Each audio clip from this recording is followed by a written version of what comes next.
Welcome back to Cleveland Browns Daily, brought to you by Bally Bet, a sports betting partner of your Cleveland Browns, now live in Ohio. And what a treat. We are very happy to be joined by a great friend of the program, Browns wide receivers coach Chad O'Shea. And Coach, it's great to see you, man. How you doing? Yeah, great to be here. It's an exciting time for us. You know, we have the Vikings coming to town, and I know our team, our coaches, we're so excited to get to the field today and, compete versus somebody else besides the Cleveland Browns. So, great opportunity for not only our young players, but our veteran players, that we're looking to get reps and get timing and just looking forward to today.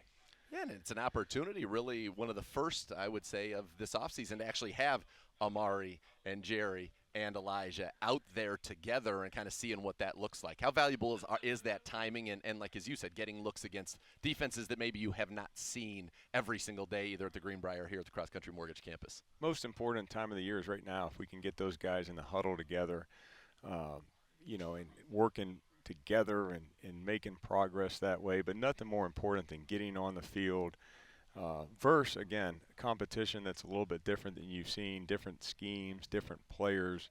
So great opportunity for all of our team to really improve. Is there better work than a group of wide receivers can get than going against the Browns corners? Our corners to work against the Browns corners every day, it's awesome. What a great opportunity we have. I'm so impressed with not only their skill level, but how they work. I mean, this group is a hard-working unit. They're so well coached. I have such a respect for the guys coaching them. And, I know our guys are really grateful for the opportunity to be able to face that group because it's as challenging of a group as you're going to see in the league, and they work so well together. And, I can't say enough about those guys. And your room works. And how, as a coach, how nice is it to have the star in your room, Amari Cooper, 5-time Pro Bowler, 7,000-yard seasons under his belt, be kind of the exact role model I'm sure a coach would want to Right. have in that room? Yeah, I mean, what a role model he is. It's just like he leads by example. We all know he's not the guy that's going to talk the most, but he does the most. He's a great professional. Yeah. He is a great example to not only our young players, but our veteran players as well. I think that those guys can still continue to learn and see him work and be a professional. So, we're very grateful to have Amari here. He does so much for our team other than what you see on the field. So Jerry Jeudy, when I got a chance to talk with him, and I think it's pretty well known, but obviously was a big Amari fan growing up, goes to Alabama, follows him there, and now they get to be in the same locker room. And he told me a story that he used to have a cell phone that didn't even have cell service, but he would take it to the McDonald's and go in there, get on their Wi-Fi and watch Amari on YouTube highlights of Amari Cooper. Have you noticed kind of a cool relationship between two guys, Biletnikoff Award winners, first-round picks, at South Florida to Alabama, and now in the same locker room? I've seen it right away. To see those guys and the relationship that they have. I'll also say we have a real good dynamic amongst the receiver groups in general. To see Amari work well with Elijah and Cedric coming along with those guys, and they really have such a good relationship, and they're pulling for each other. We don't have I'm going to say this, we have team guys. There's no one that's selfish in that room. So That's hard. That's rare. It is hard at a position that you're being judged on how many catches and targets you have and those things. But they embrace the team concept, and it's really cool to see those guys, work together and have a close relationship and still be competitive. They're all of them are highly competitive, and not saying that they don't want the ball. They do want the football, but they also know that there's a lot of guys on this team that can help us win, and they respect that. All right, let's go through what I think is a very deep and talented room, and I'm glad I'm not Andrew Berry because I think some tough decisions are going to have to be made with the 53. But we all know Amari and the standard of excellence he sets. What does Jerry Jeudy, from a skill set perspective, bring that you're excited about? Yeah, excited about his versatility. You probably heard that a lot with him. A player that can play both inside and outside. Very extensive route tree, similar to Amari, that we can do a lot with him from a route running perspective. Has excelled versus man coverage and tight coverage, so that usually comes up in the critical times in the game on third down and in the red zone in a gotta-have-it situation. So, that's where he's been his very best, and obviously he needs to continue to play very well in that role. But his skill set, being versatile, allows the other players to be versatile. Amari's a versatile player that can do a lot of things across the formation, and we've tried to build our roster at the receiver position that way with guys that have the mental flex to move around. So you have to have strong mental, and you have to come in here and know the game of football and be instinctive, and all those things are traits that are very important for us. And Andrew Barry's done a great job of, making sure that those were players we identified that had those traits, and the versatility of all the players. We always say the more you can do, the more role you have. So, and you earn that over time, but it starts with preparation and obviously learning the playbook, and then most importantly, going out on the field and earning the trust of the coaches and the quarterback that's in the huddle with you. How far along do you think you guys are this year in terms of understanding really what Elijah Moore brings to this team? Because it felt like his role kind of evolved throughout last season. And I go back to that Jets game. Amari's a late scratch. We throw him in against what had been, if we were the best pass defense in the league, they were right there. I think they had 32 straight games without a 300-yard passer, Sauce Gardner, and he was a dominant number one receiver. Unfortunately, got injured in that one, but 16 a touchdown in the first half and looked great as that outside receiver. So how much further along are you guys kind of in your understanding of what he can do? And you mentioned man coverage. Amari, Jeudy, and Elijah, you get into the advanced metrics, are three of the best against man coverage in the league. That's nice. Yeah, and that's something that's so, obviously it's so important to playing well offensively. But, second lap around the track, second year for Elijah. It's important that, we use our past experiences with what he does best and what he does well, and he does a lot of things really well. I'm a big fan. So, he is a player that I cannot tell you, this guy is one of the hardest working players I've ever coached, and I mean that. And I've, had the opportunity to coach some guys that were really grinders. This guy grinds as good as and hard as all of them. Wow. So that's one thing that people probably don't see. You see him on the practice field, but behind closed doors, this guy is as hard as working guys I've ever been around. He's very highly competitive.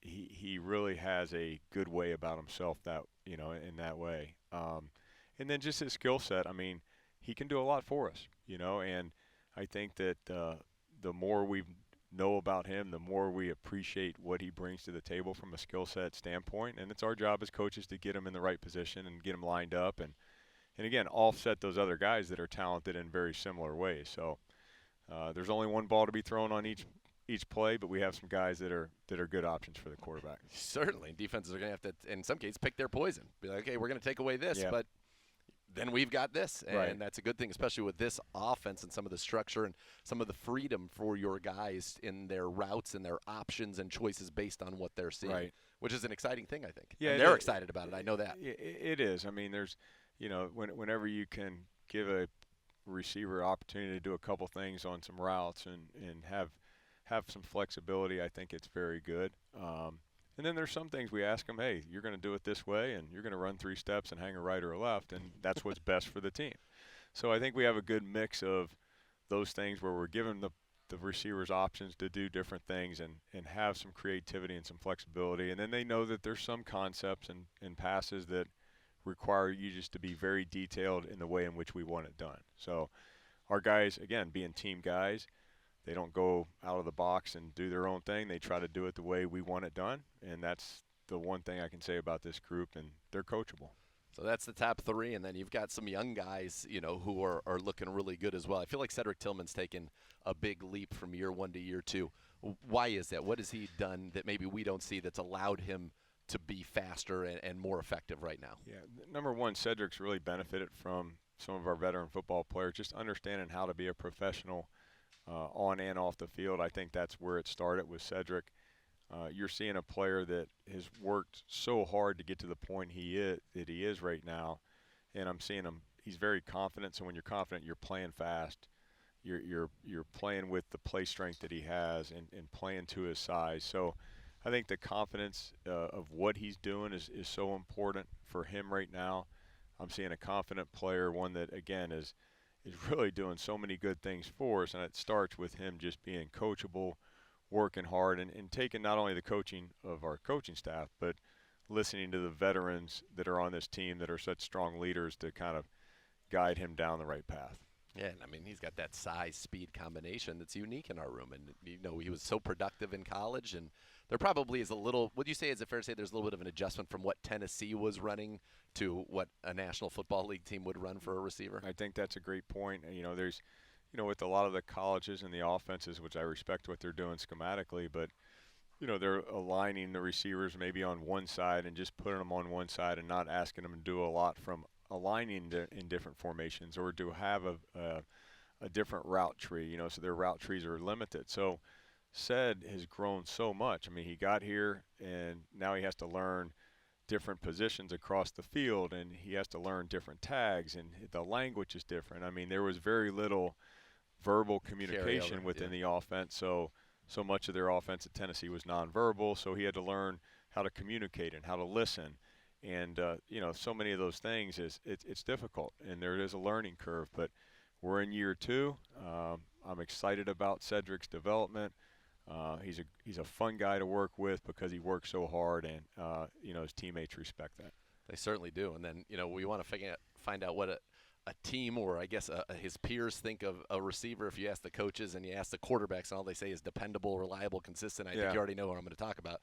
David Bell, and it's unfortunate, we probably won't have him out here now, but he seems to have really taken some steps forward and is a favorite in-house for sure. He has. I mean, unfortunate that he had an injury in this last preseason game, but this guy has not only proven over time that he's dependable, but he's doing so much for this football team.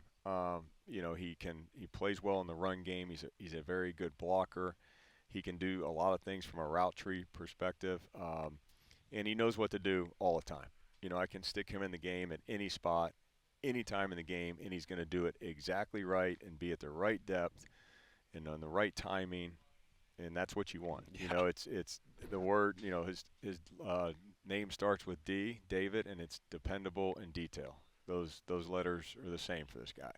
And I know you like that, given your background. And that's right. And I love this guy and what he stands for, and what a great example he is to our younger players on that's what needs to happen in the pass game for us to have success. We need detail. We need dependability.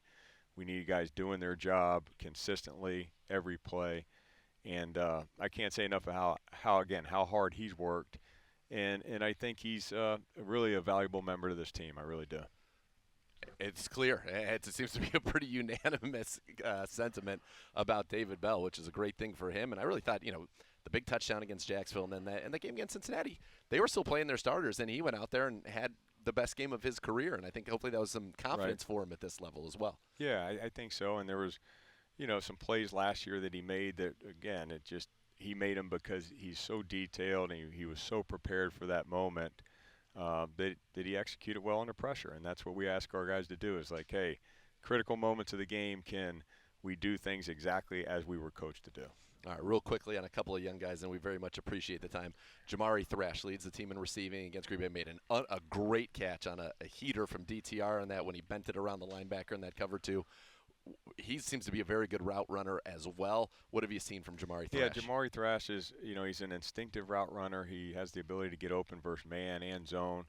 I think he can play multiple spots, but he's another player like Cedric that played in an offense that just put him in one position and kind of limited on his route tree, even though they had a lot of success and he was well coached within that offense.